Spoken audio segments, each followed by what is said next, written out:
And because of that, what happened over time was that we got these traditions that certain teachers were the ones that would transmit the word of the Buddha to you.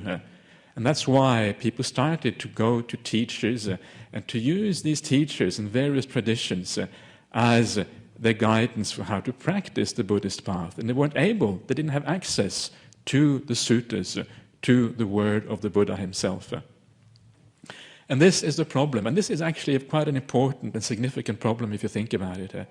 For those of you who have read some of the suttas, you will probably know that the Buddha himself said that the Dhamma should be taught in the local language of people. So that when the Dhamma comes to the West, when it comes to Australia, it should be taught in English. When it goes to Thailand, it should be taught in Thai.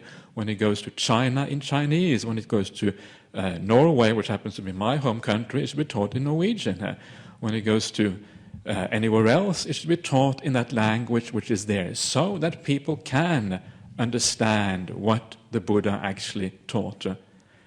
And this is kind of one of the foundational things in the Buddhist practice, is that this is how this Dhamma should be taught. And yet, we have gone so far away from that foundational thing that today, or not today anymore, but up until very recently, people had no direct access to these suttas at all.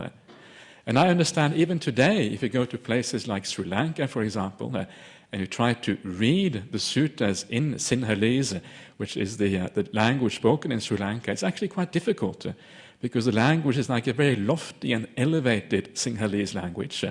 And it's a language which is very formal and very full of Pali words and Pali phrases, and it's hard to understand.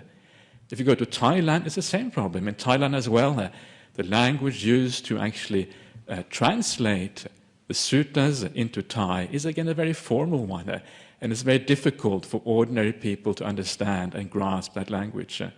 And even in English, if you look at some of the first translations that were done into English about 100 years ago, they had this kind of Victorian feeling to them. There was all this actually even pre-Victorian, I think, all the these and the thous and that sort of stuff.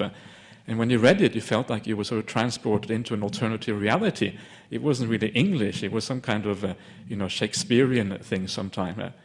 And that is unfortunate because, that's not how the Buddha taught. He taught in the contemporary language of the day in India. And fortunately now we are beginning to see very good and very reliable translations, very easy to read translations in modern English, and which are very pleasant and very easy to read. And that is a great thing, and that is exactly how the Buddha said it should be.